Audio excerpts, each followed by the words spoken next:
Mari kita bersalawat salam untuk baginda Rasulullah Muhammad sallallahu alaihi wasallam serta para keluarga, para sahabatnya, mudah-mudahan bersurah limpahkan untuk kita semua pengikutnya hingga yaumil qiyamah. Hadirin yang dimuliakan Allah Subhanahu wa taala, di dalam Al-Qur'an Allah Subhanahu wa taala memerintahkan kepada Nabi sallallahu alaihi wasallam dan juga memberikan izin untuk berjuang, untuk berjihad di jalan Allah dalam rangka menolak kezaliman, dalam rangka menghilangkan kezaliman yang ditimpakan oleh musuh-musuh Islam kepada kaum muslimin. 13 tahun Nabi dakwah di Mekah kan tidak diperintahkan untuk berperang. Nabi diperintahkan hanya untuk bersabar, bertahan dan memikul penderitaan, tapi tetap dengan tawakal kepada Allah Subhanahu wa taala. Baru setelah beliau hijrah ke Madinah, ada lampu hijau dari Allah dengan firman-Nya, "Udzina lil ladzina yuqataluna bi annahum zulimu wa innallaha ala nasrihim laqadir." Sungguh telah diizinkan bagi orang-orang yang diperangi. Diperanginya mereka ini bukan hanya sekedar diperangi biasa-biasa, tetapi bi annahum zulimu, karena mereka juga dizalimi, diperangi atas dasar agama, motif agama, permusuhan dan kebencian orang kafir terhadap Islam dan kaum muslimin, juga mereka melakukan kezaliman.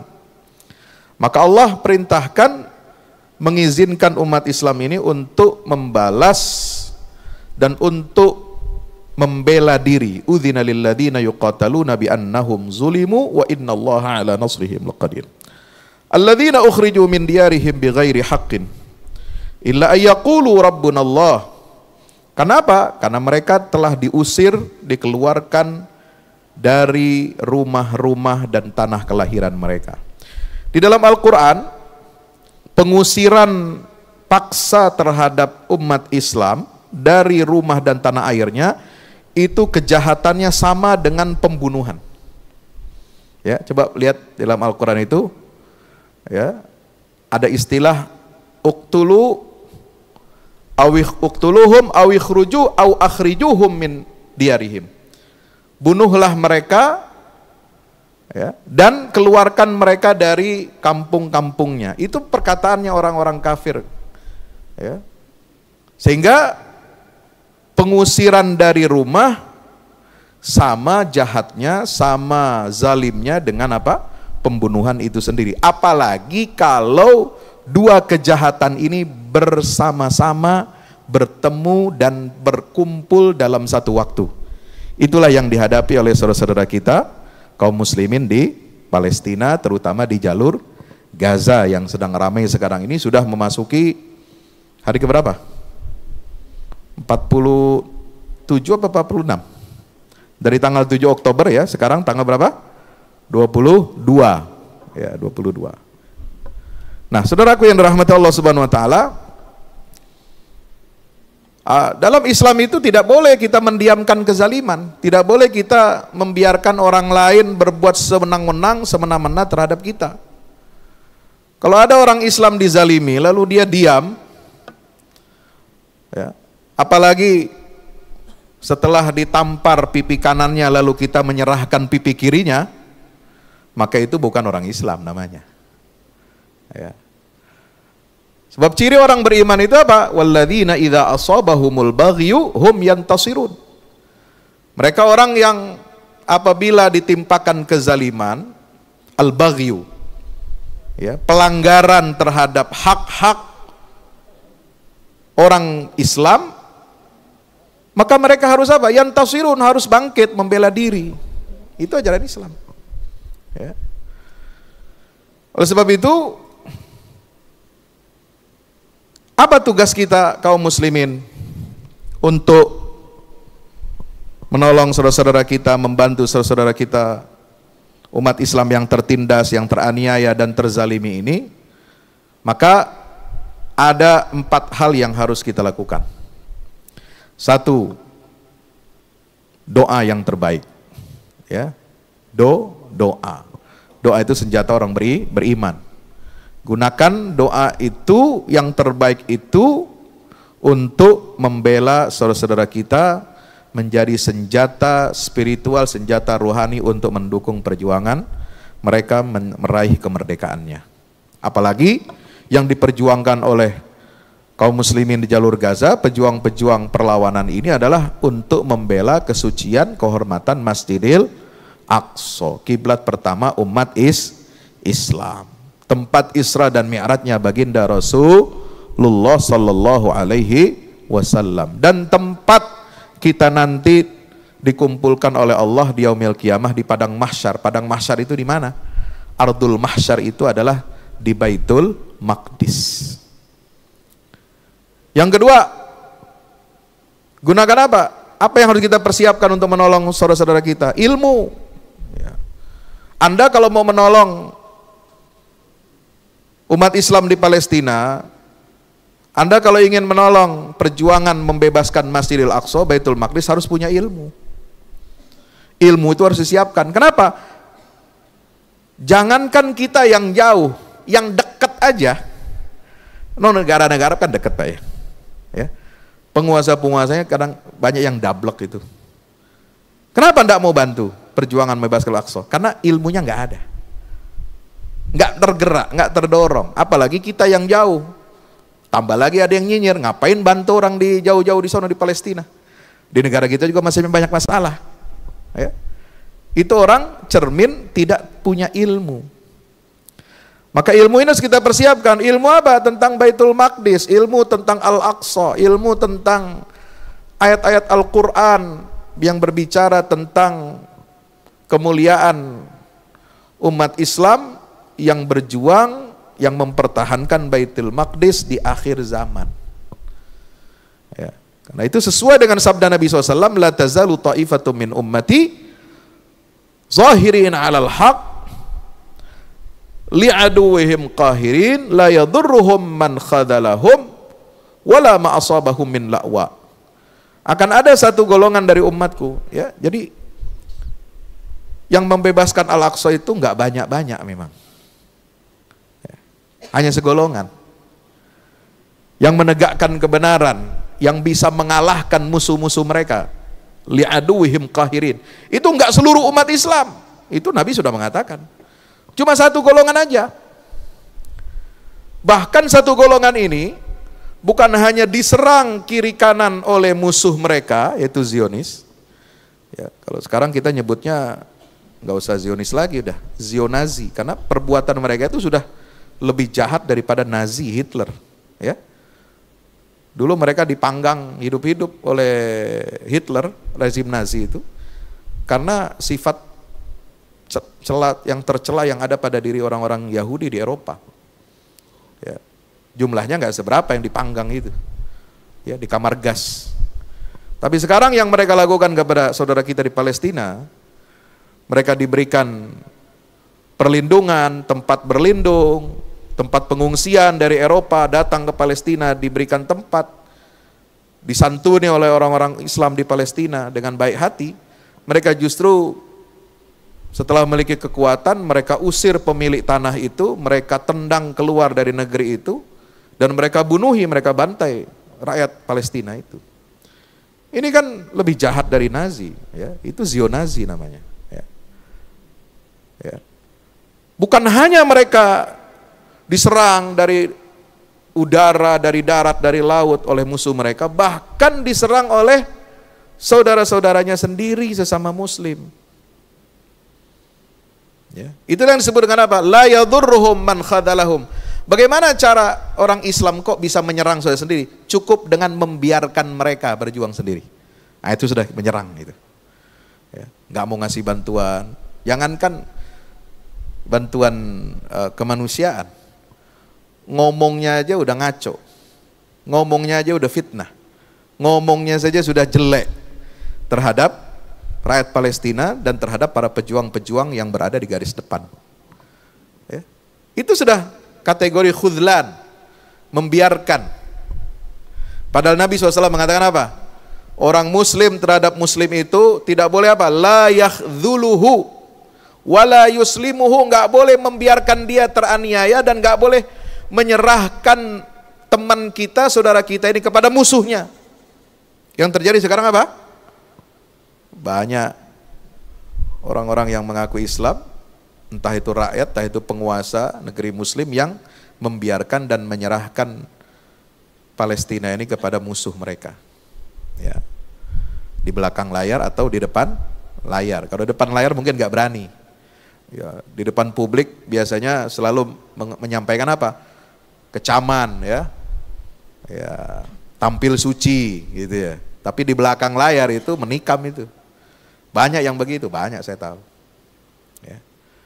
Saudara yang dirahmati Allah, wala ma asabahum min na'wa, tidak akan membahayakan mereka penderitaan yang mereka hadapi.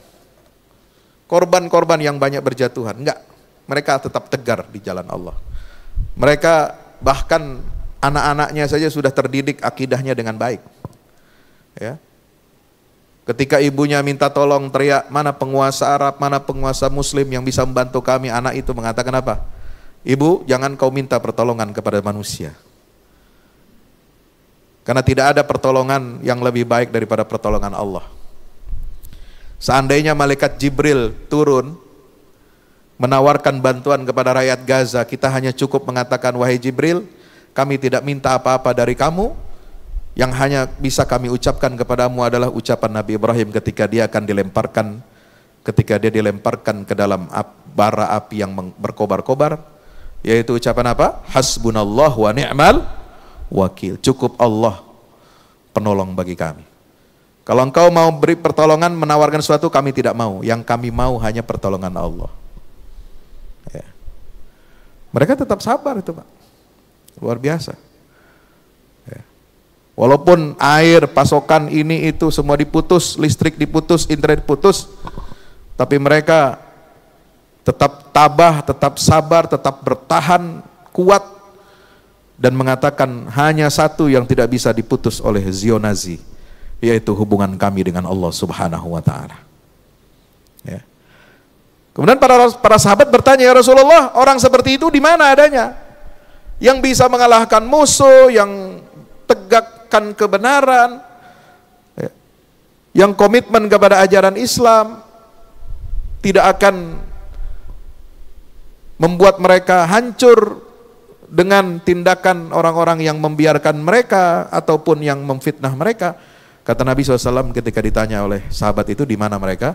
Hum fi baitil maqdis wa akna fi baitil maqdis. Mereka umat yang di akhir zaman itu seperti itu, kualitasnya ada di Baitul Maqdis dan ada di wilayah-wilayah sekitar Baitul Maqdis. Nah, jadi ilmu kita harus punya. Ya, yang ketiga, ya, adalah harta. Harta harus kita siapkan, bantu mereka. Kalau nggak bisa kita berikan datang langsung berjuang membela Al-Aqsa, paling tidak harta kita yang sampai ke sana. Apakah berupa makanan, apakah berupa selimut, apakah berupa bantuan membangun rekonstruksi rumah mereka, sekolah mereka, rumah sakit mereka yang dihancur. Ya, kita bantu mereka ya, dengan segenap kemampuan kita. Dan yang terakhir adalah dengan media, ya, bantu. Saudara punya kemampuan untuk berjihad, jihad harta, jihad ilmu tadi, jihad doa, dan terakhir jihad media. Ini jangan dilupakan, ya. Nah, saudara yang dirahmati Allah, mereka yang berjuang ini, sebagaimana sabda Rasulullah SAW itu, akan menghadapi orang-orang yang melakukan khudlan, takhdhil, membiarkan mereka sendiri. Bahkan sekarang fenomenanya lebih ngeri. Apa takhdhilnya itu? Yaitu menyakiti, menuduh, ya, dengan prasangka-prasangka yang tanpa dasar. Yang disebut dengan Al-Quran itu adalah perbuatan buhtanan. Ya. Apa firman Allah dalam surah Al-Ahzab ayat 58? A'udzubillahi minasyaitonirrajim. Walladzina yu'dzunal mu'minina wal mu'minati bighairi maktasabu faqad ihtamalu buhtanan wa itsman mubina. Orang-orang yang menyakiti, mukmin laki-laki dan mukmin perempuan, tanpa ada kesalahan yang mereka perbuat. Ya, dengan tuduhan-tuduhan yang dipaksakan, padahal mereka tidak melakukan hal-hal seperti yang dituduhkan. Faqad ihtamalu, maka orang yang menyakiti kaum beriman itu, mereka telah menanggung buhtanan, kebohongan, wa itsman mubina, dan dosa yang nyata. Ini jadi perbuatan buhtan, ya, kebohongan-kebohongan seperti yang dilakukan oleh sebagian oknum-oknum, ya, termasuk ya oknum-oknum kelompok-kelompok yang menyatakan diri di mana-mana ya paling sunnah itu. Nah, saya sebutkan di sini misalnya ada beberapa narasi ya, yang sinis kepada perjuangan kemerdekaan Palestina yang ternyata itu dikembangkan oleh dilemparkan oleh oknum-oknum kelompok yang merasa paling sunnah ini kepada para pejuang kemerdekaan Palestina, dan itu sebenarnya sumbernya dari propaganda Zionis. Ya, saya nggak tahu kenapa, apakah ini ada kebetulan saja atau tidak gitu ya. Apakah karena ada faktor kebetulan atau tidak, itu wallahu a'lam bishawab. Silakan kita menilai sendiri. Kenapa saya perlu membela pejuang Palestina ini? Ya, karena mereka ini berjuang nggak main-main. Ya, mereka itu berjuang berdasarkan akidah, keyakinan Islam. Ya. Kalau difitnah bahaya sekali. Ya, orang biasa saja, orang awam yang mungkin juga ahli maksiat, kalau kita fitnah, kita tuduh, ya, dengan perbuatan yang mereka tidak lakukan, itu saja kita sudah melakukan dosa. Apalagi yang difitnah ini pejuang. Apalagi yang difitnah ini mujahidin yang membela kehormatan umat Islam di Palestina dan Masjidil Aqsa. Apalagi yang difitnah ini pasukan-pasukan yang dididik untuk syarat jadi tentaranya saja, pasukan perjuangan itu dia syaratnya harus hafal Quran, harus sholat berjamaah di masjid. Ya. Ini difitnah, wah itu berat resikonya Pak. Ya. Kenapa? Karena Nabi SAW bersabda dalam hadis, ya, riwayat Abu Daud, Nabi SAW menyampaikan, ya, sebuah pernyataan yang cukup keras, ya, ma min imru'in muslimin yakhdhulu imra'an musliman fi mawdi'in yuntahaku fihi min hurmatihi wa yuntaqasu fihi min irdihi illa khadahu Allah Ta'ala fi mawtin yuhibbu fihi nusratah.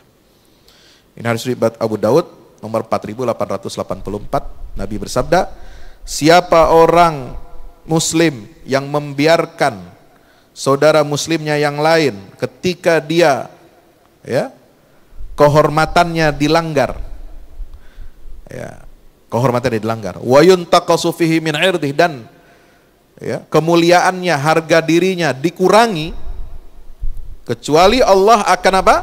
Meninggalkan orang itu sendirian, tidak akan dibantu pada saat orang itu nanti di yaumil qiyamah sangat menginginkan pertolongan dari Allah Subhanahu wa taala.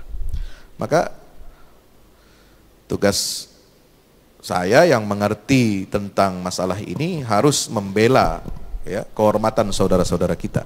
Sebab Nabi SAW menyampaikan pesan dalam hadis sahih riwayat Imam At-Tirmidzi, diriwayatkan oleh Abu Darda radhiyallahu anhu.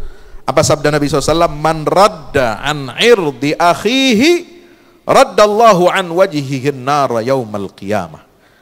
Siapa orang yang membela, ya, kehormatan saudaranya dan membantah tuduhan orang lain yang zalim, yang melakukan kebohongan dan kedustaan terhadap saudaranya itu, maka Allah akan apa? Allah akan membela dan menolak jilatan api neraka dari wajah orang tersebut di hari kiamat. Ya, maka kita harus melakukan ini, ya. Kenapa? Karena coba bayangkan, ya, sayang slide-nya nggak bisa tampil ini. Di tengah-tengah gempuran, ya, Zionazi ini kepada umat Islam di jalur Gaza yang Jumlahnya sekarang yang syahid sudah lebih dari 12.000 orang. Belum lagi yang luka-luka berat dan ringan lebih dari 300.000 ya. Kemudian menyebabkan 1,6 juta warga Gaza ini mengungsi dari utara ke selatan. Ya. Mereka diblokade sudah 17 tahun menderita, ditambah lagi dengan serangan brutal Israel. Loh, kan mereka yang serang duluan Pak Ustadz, 7 Oktober. Mereka bukan melakukan serangan, mereka lakukan adalah aksi pembalasan. Ya, bukan serangan tanpa sebab. Ya, bukan serangan yang sembrono, bukan serangan untuk cari masalah. Mereka lakukan itu untuk membela harga diri saudara-saudaranya, ya. 17 tahun di blokade, kemudian perlakuan terhadap 7.000 tahanan Palestina yang ada di penjara-penjara Zionazi itu sangat biadab, dan mereka menerapkan hukuman mati di tempat tanpa pengadilan kepada ribuan tahanan Palestina. Ya. Belum lagi dalam 1 tahun belakangan ini sudah banyak pelanggaran-pelanggaran Zionis terhadap warga Palestina yang memprotes. Ya, jadi dalam kurun waktu, rentang waktu yang berbeda-beda selama tahun ini sudah 600 orang. Sebelum kejadian serangan Hamas itu 600 warga kaum Palestina ini ya dibunuh oleh Israel, tentara Zionis. Jadi ini bukan main-main saudara. Ini bukan asal serangan biasa, ini adalah tindakan yang dibenarkan oleh syariat. Membalas ya. Membalas agresi musuh.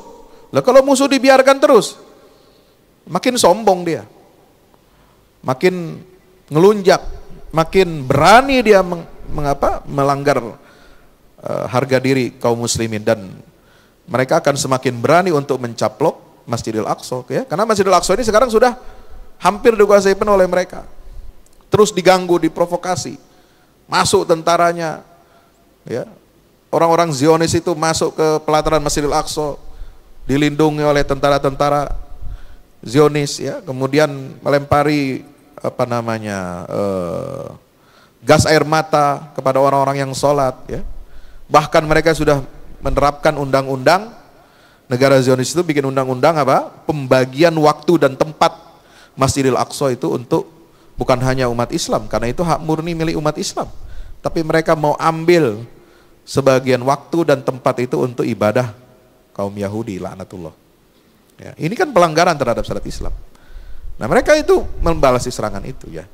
Jadi saudaraku yang rahmati Allah Ta'ala, nah kita harus membela, bukan hanya membela Palestina berjuang meraih kemerdekaannya dengan slogan Free Palestine, Free Palestine, Palestina merdeka, ya itu betul.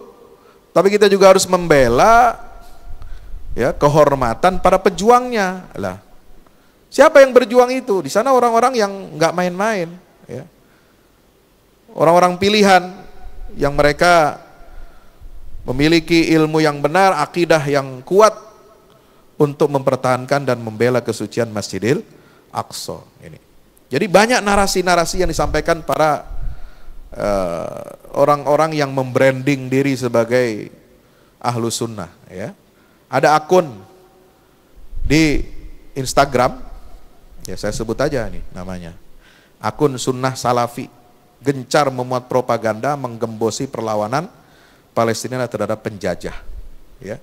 Dan itu ternyata narasi-narasi yang sebelumnya dikembangkan oleh Zionis, ya, oleh juru bicara tentara Israel, ya, termasuk disebutkan di sini, saya sebutkan gembong Zionis itu adalah Eddie Cohen, wartawan dan propagandis Israel khusus untuk dunia Arab, juga Letkol Avichai Adrai, ya, juru bicara Israel Defense Force, ya, Yahudi keturunan Irak, dan dia sudah migrasi ke Israel, ya, fasih dia bahasa Arab, fasih mengutip ayat Quran dan hadis untuk menyerang, ya, pejuang Palestina. Jadi mereka pakai Quran dan hadis juga itu, ya. Bahkan dia kutip fatwa ulama-ulama Saudi yang melarang demonstrasi Tapi dipakai untuk apa? Demonstrasi pro-Palestina dan anti-Zionis. Ya, mereka haramkan. Kenapa? Karena dianggap itu akan membawa keonaran, kekacauan, dan melawan ulil amri. Loh, ulil amri yang Anda maksud ini siapa? Ya. Pemerintah Indonesia saja ikut turun dalam aksi massa menentang penjajahan Israel. Para tokoh-tokoh kita, presiden kita keras, menteri luar negeri kita juga sudah bersuara, bahkan ikut dalam aksi bela Palestina. Ya. Jadi kalau dikatakan umat Islam yang ikut demo pro Palestina kemudian anti Zionis itu dikatakan sebagai khawarij, menentang ulil amri yang Anda maksud itu siapa? Ya. Ini kan patut dipertanyakan, jangan-jangan ulil amrinya itu Zionis karena menentang Israel. Nggak ada aksi bela Palestina kok menentang pemerintah Indonesia, nggak ada itu. Ada yang ngomong begitu, meneriakkan yel-yel anti pemerintah, nggak ada pemerintah Indonesia. Jadi kurang ajar ini juru bicara Israel, dan ini lalu corongnya itu dipinjam. Yang jadi corongnya sekarang ini kelompok-kelompok oknum-oknum yang ngaku paling ahlu sunnah itu. Ya. Satu, nah ini buatlah di list tuh propaganda. Oh beda nih perjuangan Palestina sekarang dengan perjuangan Indonesia zaman dulu. Kalau pejuang Indonesia itu dulu mewakili rakyat. Ya, Hamas sekarang di Palestina yang memimpin jalur Gaza itu tidak mewakili rakyat Palestina katanya. Hei, saya katakan, saya tulis ya. Hamas yang memimpin perlawanan jalur Gaza bersama seluruh faksi-faksi ya, perlawanan Palestina dari faksi partai manapun, ya, mereka ini adalah wakil rakyat Palestina yang sah. Ya. Tunjukkan data kalau Hamas itu bukan wakil rakyat Palestina. Siapa yang mengatakan? Yang mengatakan Hamas bukan wakil rakyat Palestina itu Barat, Israel, dan antek-anteknya. Kenapa saya katakan demikian? Karena Hamas ini menang pemilu Pak, 2006. Pemilu Palestina pertama itu sejak ya zaman apa namanya? Zaman kuda ya. Nggak ada pemilu. Terus dibikin apa ada diakui ada negara Palestina, tapi sebenarnya itu bukan negara ya. Karena Israel dan Amerika ini sudah bersekongkol dengan istilah two state solution, tapi Palestina dibuat weak state, negara yang lemah, tidak ada pertahanan, tidak ada kebebasan finansial, ya, tidak ada batas-batas wilayah yang jelas, ya, nggak ada. Jadi negara macam apa kalau begitu? Ibu kotanya aja nggak jelas. Padahal yang dituntut oleh rakyat Palestina, ibu kota mereka adalah Al-Quds. Seluruh Al-Quds baik timur dan barat, itulah ibu kota Palestina. Tapi nggak pernah diakui oleh Israel dan Amerika. Itu mau jadi negara apa kayak begini? Ya. Maka dibuatlah pemilu Palestina setelah Israel keluar dari jalur Gaza tahun 2005, mundur dia, ya, karena udah nggak kapok dia melawan perlawanan Palestina di jalur Gaza, itu keluar dari total full 2005. 2006 diadakan pemilu di seluruh Palestina, tepi barat dan jalur Gaza. Siapa yang menang? Yang menang mutlak adalah partai Hamas yang sekarang memimpin perlawanan bersenjata melawan Israel. Ya. Berapa kursi yang dia dapat? 76 kursi dari 132 kursi parlemen Palestina. Ini mayoritas atau bukan? Sementara yang Fatah itu hanya mendapatkan 43 kursi. Jadi yang mewakili rakyat itu siapa, bos? Ya. Ini hasil demokrasi loh ya. Terakhir survei, ya, survei negara-negara Barat dan Arab, ya, melakukan survei di kalangan rakyat Palestina. Ternyata Hamas ini mendapatkan dukungan dari rakyat Palestina sendiri itu menang telak. Lebih dari 80%. Berarti apa? Rakyat Palestina memang mendukung visi, misi bagaimana penjajah ini harus dihilangkan, harus dienyahkan, ya, dan harus dilawan mereka. Gitu. Ini pilihan rakyat. Ya, kalau kita bicara survei, ilmu tentang ya kayak kita lah di dalam negeri ini kan mau pemilu itu pasti ada survei ya kan, copras-capres gitu kan. Nah di Palestina itu begitu. Rakyat Palestina sudah memberikan aspirasinya seperti itu. Nah, Bapak Ibu rahmati Allah, Jadi yang mengatakan bahwa Hamas bukan mewakili rakyat Palestina, itu ya keinginannya Barat, keinginannya Amerika, dan keinginan Israel. Karena mereka hanya mau mengakui negara Palestina ini, ya, kalau Palestina ini dipimpin oleh kelompok yang lemah dan yang bisa diajak bernegosiasi, ya, bisa diajak damai, bisa diajak cincai. Nah rakyat nggak mau itu, ya. Jadi siapa yang mewakili rakyat Palestina? Jelas pejuang. Coba bagaimana tidak mewakili rakyat Palestina? Tidak ada satupun rakyat di jalur Gaza yang protes kepada pejuang-pejuang itu, jangan kamu serang Israel, jangan hentikan perlawanan terhadap penjajah itu. Nggak ada satupun, Pak. Mau rumahnya hancur, mau anaknya, istrinya, suaminya, bapaknya mati, syahid gitu ya. Nggak ada yang mereka yang protes kepada pejuang-pejuang ini. Bahkan mereka memberikan dukungan full 100% untuk terus melawan penjajah Zionis Israel. Takbir. Itu yang benar. Ya. Ya. Sampai ada orang mengatakan, ya, di media itu mengatakan apa? Benar, kami dihancurkan, ya. Kami dimuntahkan puluhan ribu ton bom oleh Israel, hancur. Tapi kami tidak akan pernah surut untuk melakukan perlawanan. Ya, kami belasungkawa kepada para syuhada, tetapi di sisi lain kami terus mengatakan birruh biddam nafdika ya Aqsa, dengan darah dan nyawa kami akan menebus harga itu untuk kemerdekaan Masjidil Aqsa. Ya. Kalau Allah ingin ambil nyawa kami, ambil darah kami, ambillah ya Allah sampai engkau ridho. Itu kata orang Palestina. Kalau Allah ingin ambil nyawa kami dan anak-anak kami sampai engkau ridho, ambil ya Allah, kami siap. Karena kami sedang berada dalam tahap pembebasan Masjidil Aqsa yang tidak bisa mundur lagi, ya, dan kami siap untuk memberikan semua yang apa bisa kami miliki. Itu rakyat Palestina itu ngomong begitu, Pak. Ya. Nah, jangan ente congornya kemana-mana, ya, malah bilang Hamas ini tidak mau wakil rakyat. Oh, rakyatnya di sana itu mendukung full 100%.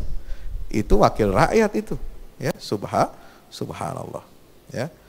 Bapak Ibu rahmati Allah. Yang kedua, ada narasi lagi nih, ya, di akun-akun yang merasa paling sunnah itu, ya, bahwa perang Indonesia ini dipimpin raja-raja, kalau perang Palestina dipimpin partai politik. Ya, apa jawaban saya? Ya, Nusantara itu sebelum ada proklamasi negara Indonesia dipimpin oleh raja, ya. Tapi raja-raja di Nusantara ini mengobarkan jihad perlawanan, ya, karena punya apa? Wawasan tentang akidah, ya, anti penjajahan. Ya, ya. Hamas ini juga sama. Dia pemerintah, ya, dia hasil pemilu yang sah. Sama juga dengan statusnya dengan raja di zaman sebelum Indonesia merdeka, ya, dan sama-sama punya wawasan anti penjajahan, ya. Nah, Bapak Ibu yang dirahmati Allah Subhanahu Wa Taala, jadi ini narasi-narasi yang menyesatkan, seolah-olah kalau jihad melawan penjajah Zionis itu, ya, itu harus ada izin dari ulil amri atau raja yang sah, ya. Kita yang tinggal di luar, outsider, itu tidak berhak ngomong begitu. Tidak berhak orang ingin membela diri, ya, orang lain, ya, saudara kita ingin bela diri, melawan penjajahan, tidak berhak kita ngomong, ya, kepada mereka, ya, jihad kamu harus tunggu izin dari fulan dan fulan. Kenapa? Karena orang yang membela diri, orang yang mempertahankan harga dirinya dan tanah airnya tidak memerlukan izin dari siapapun untuk merebut kembali tanah airnya. Apalagi yang direbut itu Masjidil Aqsa, perlu izin dia dari penguasa Arab. Penguasa Arabnya juga pada beleguk, ya, pada balelo, pada punya kekuatan tapi punya senjata tapi nggak berani lawan Israel. Punya senjata katanya, tapi enggak apa yang mengimbangi Israel, tapi enggak, ya, dapat terbelenggu, kakinya, tangannya, mulutnya semua sudah disumpal, apalagi perutnya. dengan bantuan-bantuan ekonomi dari Amerika. Ya, mana bisa dia? Oh, sekarang ada lagi yang dikembangkan narasi, saya lihat videonya itu diterjemahkan bahasa Indonesia. Ini katanya mau mengadakan sulh, ya, damai, ya, akan diberikan senjata nuklir dan alih teknologi, ya, supaya bisa mengimbangi Israel. Hello, ya, itu katanya Saudi maunya begitu. Dia mau bikin perjanjian damai, normalisasi dengan Israel, tapi dengan 3 syarat. Negara Palestina berdiri, merdeka, berdaulat. Yang kedua, diberikan alih teknologi militer. Yang ketiga, diberikan izin untuk mengembangkan nuklir, senjata nuklir. Ya, yang usah jauh-jauh ente. Mesir yang udah lebih dulu bikin perdamaian dengan Israel di 79. Negaranya militernya setiap tahun dibantu $3 miliar untuk beli senjata Amerika. Kekuatan militer paling kuat di Timur Tengah. Ada nggak dia bisa, ya, bebas untuk membela saudaranya yang tertindas di jalur Gaza? Nggak bisa. Kakinya, tangannya diikat. Dan Saudi ini pengimpor senjata terbesar dari Amerika di dunia. Ya, tapi ada syaratnya, nggak boleh melawan kepentingan Israel dan Amerika. Terus sekarang ente mau mimpi rakyat jalur Gaza, rakyat Palestina mau merebut kemerdekaannya harus minta izin dari dia. Kata orang jalur Gaza, siapa lo? Kan begitu, ya. Jadi kita ini jangan asal ngomong itu asal nggak punya data itu. Ya, bahaya sekali. Lalu kita melemahkan perjuangan saudara kita di Palestina. Yang ketiga katanya, Hamas tidak punya perwakilan di diplomasi. Sementara pemerintahan otoritas Palestina yang didominasi kelompok sekuler itu punya perwakilan dan diplomasi di berbagai negara. Ya, nah justru ini narasi seperti ini dikembangkan untuk apa? Melemahkan. Ya, seolah-olah kita dipaksakan untuk menerima fakta kenyataan bahwa yang hanya berhak mewakili Palestina itu hanya kelompok ini yang di dalam negeri saja tidak mendapatkan dukungan. Ya. Nah, Indonesia itu mengalami hal yang sama dulu, Pak. Bentuk diplomasi revolusi Indonesia itu adalah pengakuan luar negeri yang pertama justru datangnya dari bangsa Palestina dan negara Arab. Ya, kalau nggak ada pengakuan dari Palestina waktu itu dan negara-negara, mana bisa Indonesia berjuang, ya, di dalam negeri hanya mengandalkan perang gerilya Jenderal Sudirman. Untuk apa Presiden Soekarno mengutus tim diplomat ulung, Agus Salim, ya, Allahyarham, A.R. Baswedan, ya, kemudian Nazir Pamuncak dan sebagainya, Pak Rashidi, Muhammad Rashidi, itu memimpin diplomasi Indonesia di Timur Tengah untuk mendapatkan pengakuan dari pemimpin-pemimpin negara-negara Timur Tengah. Ya, nah, yang tidak mengakui Hamas itu ya kelompoknya Israel dan Amerika, ya, dan sekutunya. Ya, tetapi Pak Hamas ini juga diterima, diakui oleh banyak negara selain Turki, Qatar, Irak, Iran, ya, juga Suriah mengakui, Lebanon mengakui, Kuwait mengakui. Sudan, Libya, Yaman, Aljazair, bahkan tetangga kita Malaysia itu punya perwakilan, kantor perwakilan Hamas di Malaysia. Kenapa? Karena sejak 2006 dia menang pemilu, itu Mahathir Muhammad, ya, mendukung, ya, dan membuka perwakilan, kantor perwakilan mereka di mana? Di Malaysia, ya.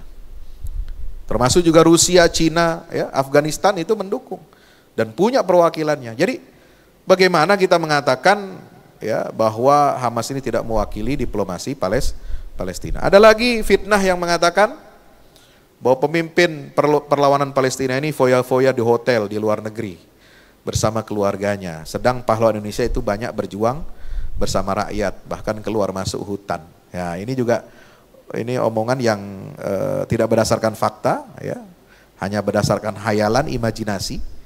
Ya, namanya perjuangan kemerdekaan itu kan tidak semuanya ada di medan tempur.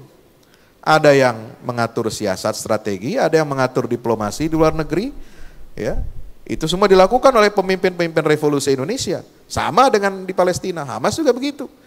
Pemimpin Hamas di dalam negeri ada di Gaza, di tepi barat ada. Di luar Palestina juga ada, di negara-negara pengungsian juga ada. Mereka mengurusi rakyat, Pak. Rakyat Palestina diurusi. Termasuk yang memegang markas komandonya di luar negeri, di Qatar itu Ismail Haniyah juga Dia bekerja, ya bukan berarti mereka foya-foya hidup di luar negeri. Nah ini orang nggak ngerti sejarah, nggak pernah ketemu. Saya ini sudah ketemu kemarin di Qatar itu sama Ismail Haniah, ya. Kantornya sederhana, nggak pernah menerima tamu di hotel, apalagi berbintang, memewah, diterima di kantornya biasa, sebagai layaknya perwakilan pemerintahan yang sah di sebuah negara. Dia punya kantor, dia terima kita, disuguhi teh, kopi, korma apa adanya gitu kan. Tidak ada tampak berfoya-foya. Dan mereka ini orang-orang yang sudah dididik zuhud, mereka sudah berjuang lama di dalam negeri Palestina. Ya. Ismail Haniah itu lahir aja di kamp pengungsian. Jadi orang Palestina, asli Palestina, lahirnya bukan dalam keadaan merdeka, dia lahir di dalam kamp pengungsian warga Palestina, di dalam Palestina sendiri. Coba bayangkan, ini kan perbuatan zalim luar biasa. Ya, bayangkan kalau Anda lahir di dalam kamp pengungsian di dalam Indonesia, padahal Indonesia ini negara merdeka, tapi kita nggak merdeka gitu. Bagaimana coba? Dan dia berjuang dari kecil, ya, bergabung dengan Hamas ketika masih remaja, kuliah, dan terus menjadi pemimpin, ya, Bapak Ibu dirahmati Allah sampai sekarang. Jadi kenapa yang dikritik kok hanya Hamas? Padahal yang berfoya-foya di luar negeri itu kebanyakan dari mana? Dari perwakilan otoritas Palestina yang yang didukung oleh Israel dan Amerika, karena mereka didukung secara finansial, keuangannya dari negara-negara Barat. Ya, jadi sekarang banyak yang menyaksikan kalau sumbangan-sumbangan Indonesia ke Palestina itu bagaimana? Apakah melalui kedutaan besar atau langsung melalui yayasan, lembaga Basnas atau lembaga-lembaga kemanusiaan yang langsung ke jalur Gaza? Saya sampaikan kepada teman-teman, lebih baik bantuan itu langsung kepada lembaga kemanusiaan yang memang memiliki akses langsung ke jalur Gaza. Ya, mohon maaf ini harus saya sampaikan ya. Karena kalau ke kedutaan besar Palestina, ini bukannya kabar hoax. MUI saja kemarin diberitahu oleh ya, pemimpinnya, sekjennya, sudah MOU ingin membuat rumah sakit Indonesia di Hebron, di tepi barat. Ya, sudah kasih uangnya, udah MOU, udah dikasih uang DP-nya. Sampai sekarang kagak jadi. Laporannya kagak ada. Yang ada minta-minta terus. Tapi tidak ada pelaksanaannya. Tidak ada follow up-nya. Nah, kalau kita kasih bantuan langsung ke jalur Gaza, langsung sampai dilihat, didokumentasikan, ada fotonya, ada videonya, ada angka-angkanya, ada jumlahnya, ini yang menerima bantuan siapa-siapa aja. Itu rapi Pak mereka Pak. Bukan orang kaleng-kaleng itu. Kalau kita ngasih bantuan kemanusiaan ke Gaza melalui jalur yang dipercaya ya. Karena mereka orang amanah, nggak biasa nyopet, nggak biasa korupsi gitu ya. Orang ahli masjid, orang ngaji, ya, orang yang tahu agama, dia takut menyelewengkan dana-dana umat ini. Nggak akan berani mereka Pak. Ya. Beda kalau sama yang tadi model-model begitu ya. Nauzubillah min zalik. Nah, kemudian apa lagi?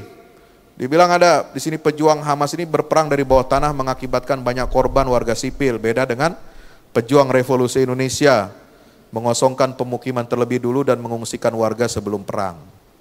Nah, ini orang berarti nggak pernah ke jalur Gaza. Gaza itu luasnya cuma 360 km persegi, kecil. Ya. Hanya setengahnya Jakarta dan dihuni oleh 2,3 juta orang. Ya, mau ngungsi kemana dia? Mau bikin tenda di mana dia? Sementara jalur Gaza itu seluruh wilayahnya dikelilingi oleh tembok pemisah, tembok baja yang kedalaman dari permukaan tanahnya 25 meter dan di atasnya itu 40 meter. Itu blokade sejak tahun 2007. Setelah Israel dan Amerika menolak mengakui hasil pemilu Palestina. Ya, mereka bangun itu supaya tidak ada perlawanan dari rakyat Palestina. Nah, Bapak Ibu rahmatullah, mau mengungsi kemana? Apakah seluas Indonesia? Ya, apakah seluas Indonesia? Gitu ya. Apakah bisa mengungsikan rakyat yang begitu banyaknya? Mau kemana? Keluar. Rakyat Gaza nggak mau keluar. Dia mau pertahankan tanah. Kalau mereka keluar itu akan memberikan kesempatan penjajah untuk mengambil dan merebut tanah mereka. Ya. Jadi beda dengan kondisi Indonesia. Ya, banyak wilayah-wilayah masih luas dan mereka bisa berlindung di banyak tempat, dan itu pun yang di Indonesia sendiri ketika berjuang itu di Surabaya itu banyak yang jadi korban. Ya, gugur. Puluhan ribu rakyat Surabaya dan santri-santri yang berjuang di sana mempertahankan Surabaya itu gugur. Ya, nggak minta mereka mengungsi, nggak ada. Ulama nggak ada merintah mereka mengungsi. Laki-laki yang punya kemampuan untuk angkat senjata melawan penjajah wajib fardu ain hukumnya. Ya, nah itulah apa yang bisa kita Ada lagi terakhir. Ini waktunya sudah jam berapa? Oh, sudah pas jam 1 ya. Ada lagi orang yang di sini mengatakan bahwasanya apa? Ya, ini ada orang ya, oknum juga, seorang ustadz melemparkan tuduhan kepada Hamas ya dengan 8 poin dalam waktu berapa? Kurang dari 2 menit. Jadi 2 menit dia bicara, dia lemparkan tuduhan-tuduhan, ada 8 poin yang saya catat. Ya, pertama, menumpas kezaliman itu wajib dengan cara diplomasi. Bagaimana? Orang merampas tanah, ngambil surat tanah kita, ngambil tanah kita, terus kita mau selesaikan dengan diplomasi, itu bagaimana? Ya, ini masuk masuk di akal apa enggak? Ya, itu apakah dengan cara diplomasi bisa menyelesaikan? Nggak bisa. Malah wilayah Palestina semakin banyak berkurang akibat apa? Negosiasi perdamaian sejak tahun 1993. Yang kedua, Hamas itu parsial, tidak teratur, suka ngemis cari bantuan. Nauzubillah min dzalik, ya. Ini ucapan yang sangat buruk, ya, ucapan yang rusak, menuduh pejuang-pejuang kita seperti itu. Dan harus katanya berkoordinasi, minta izin dari pemerintah resmi dan pemimpin negara Arab. Loh, bagaimana pemimpin pemerintah resminya dan pemerintah negara Arab ini sudah ya mereka maunya apa? Ingin berdamai dengan Israel dan menyelesaikan masalah itu, dan tidak ada kejelasan bagi nasib bangsa Palestina dan ibu kota Al-Quds, ya. Menuduh lagi yang keempat, ya, afiliasi Hamas ini kepada Ikhwanul Muslimin dan akidahnya Rafidhah. Ya, terus kenapa kalau dia Ikhwanul Muslimin? Masa kita mau bantu dia, kita tanya ente aliran politiknya apa? Ya, ente akidahnya apa? Agamanya apa? Orang kalau mau bantu karena urusan kemanusiaan, itu nggak perlu kita tanya akidahnya apa. Ya, itu orang nggak waras kalau nanya kita mau bantu nih. Orang kena musibah, kena gempa, atau mereka diperangi, dizalimi, kita tanya akidahnya apa? Agamanya apa? Itu nggak etis. Ya, kita bantu dia secara kemanusiaan. Ya, nggak perlu tanya aliran politiknya apa. Ente PKB, PBB atau PAN, kalau bukan anggota partai ini kami nggak bantu. Nah, itu kan gila namanya orang itu. Ya, nggak waras. Ya, auzubillah min dzalik. Ya, apalagi menuduh Hamas itu akidahnya Rafidhah. Ya, Rafidhah ini kan Syiah yang sangat sesat, ya. Kenapa? Karena melaknat dan mencaci istri-istri dan sahabat Rasulullah. Ya, banyak praktek-praktek yang menunjukkan bahwa mereka ini sudah menyimpang dari ajaran Islam. Tapi itu dituduhkan kepada pejuang kemerdekaan Palestina. Hanya karena apa? Mereka terima bantuan dari Iran misalnya.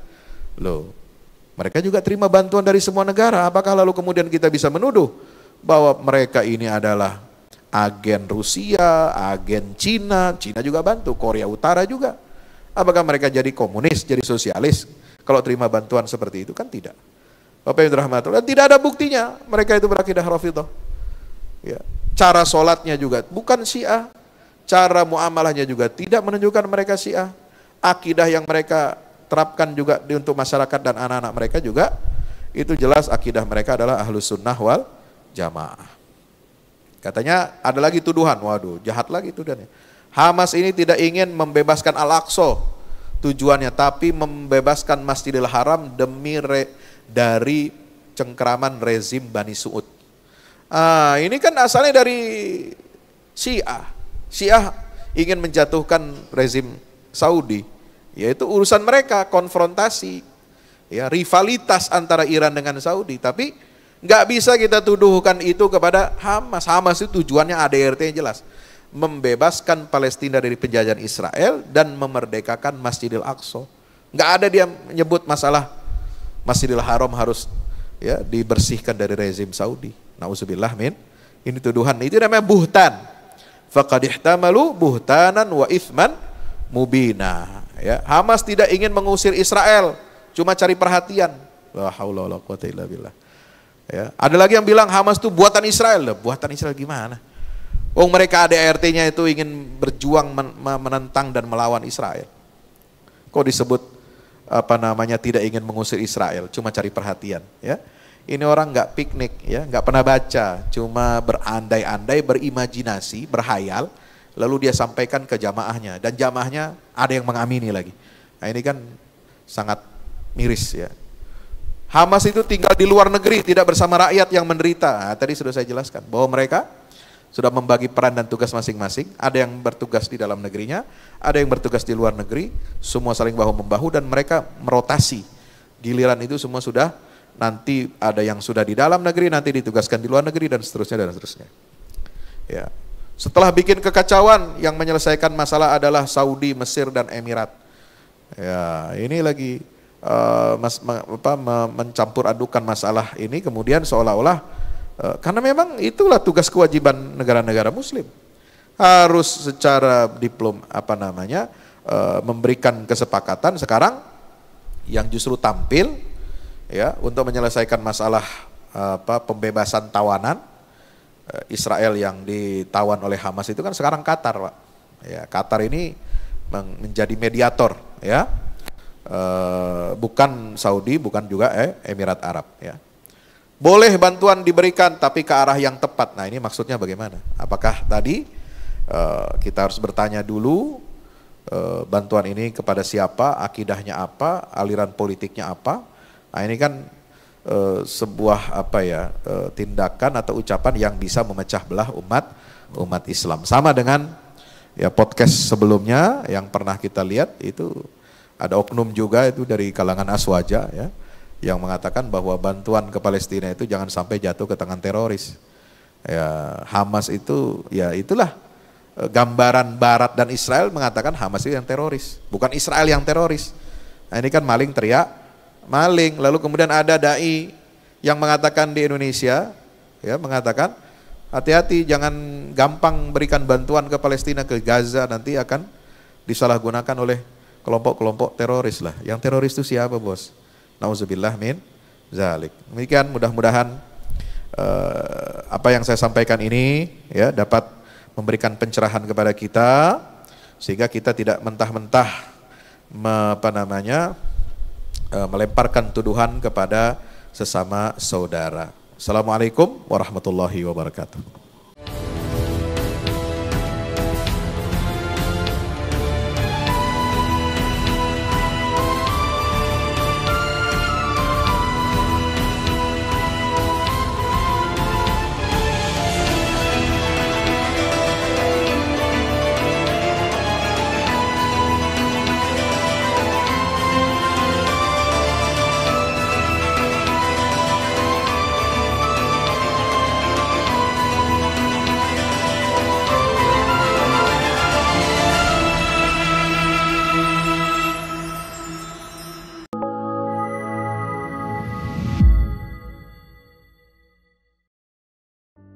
Assalamualaikum warahmatullahi wabarakatuh. Di zaman dan era global yang semakin menuntut kita untuk terus bergerak, ada kebutuhan yang senantiasa harus kita penuhi dalam kehidupan kita. Zaman di mana segala kebutuhan terasa sangat mendesak. Salah satunya adalah kebutuhan sarana dakwah Al-Quran sebagai pusat peradaban. Al-Fahmu Institute hadir demi menjawab kebutuhan akan sarana dakwah Al-Quran di era masa kini. Kami melihat latar belakang yang ada untuk menjawab tuntutan seperti kebutuhan sarana dakwah Al-Quran yang meningkat di ibu kota, kebutuhan akan pusat pembibitan hafiz Al-Quran, kebutuhan pusat pengkajian Al-Quran, kebutuhan akan pusat dakwah kreatif berbasis Al-Quran, kebutuhan sarana media perekat umat Islam, ibu kota dan Indonesia, juga kebutuhan akan adanya sarana pusat kaderisasi guru tahfiz dan mufasir di ibu kota. Yayasan Al-Fahmu International Indonesia sedang membangun gedung pusat dakwah Quran yang berlokasi di Jalan Pengukiran 3, Pekojan, Tambora, Jakarta Barat. Gedung Pusat Dakwah Quran ini insya Allah akan menjawab tantangan dan kebutuhan akan sarana dakwah Al-Quran yang ada, seperti yang digagas oleh Direktur Al-Fahmu Institute, Kiai Haji Fahmi Salim MA, yaitu tugas peradaban kita semua adalah untuk berperan dalam menerjemahkan cetak biru peradaban, yaitu Al-Quran, dalam dunia nyata. Kami mengajak jamaah semua untuk ikut dalam perdagangan yang tidak merugi ini, sebagaimana yang disampaikan dalam Al-Quran Surat Fatir ayat 29-30, yang artinya, sesungguhnya orang-orang yang selalu membaca kitab Allah dan mendirikan sholat dan menafkahkan sebahagian dari rezeki yang kami anugerahkan kepada mereka dengan diam-diam atau terang-terangan, mereka itu mengharapkan perniagaan yang tidak akan merugi, agar Allah menyempurnakan kepada mereka pahala mereka dan menambah kepada mereka dari karunia-Nya. Sesungguhnya Allah Maha Pengampun lagi Maha Mensyukuri. Gedung Pusat Dakwah Quran Al-Fahmu Institute terdiri dari 4 lantai, di mana di lantai 1 terdapat Masjid Quran Mulia, dan di setiap lantainya insya Allah diperuntukkan demi berlangsungnya tugas mulia dalam perjuangan dakwah Al-Quran.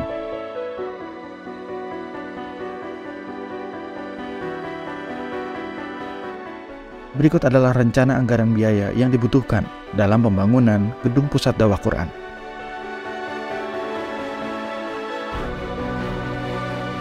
Dalam kesempatan yang mulia ini, kami mengajak jamaah semua untuk ikut dalam gerakan sedekah Lailatul Qadar di setiap malam ganjil di bulan Ramadan. Salurkan melalui nomor rekening berikut ini.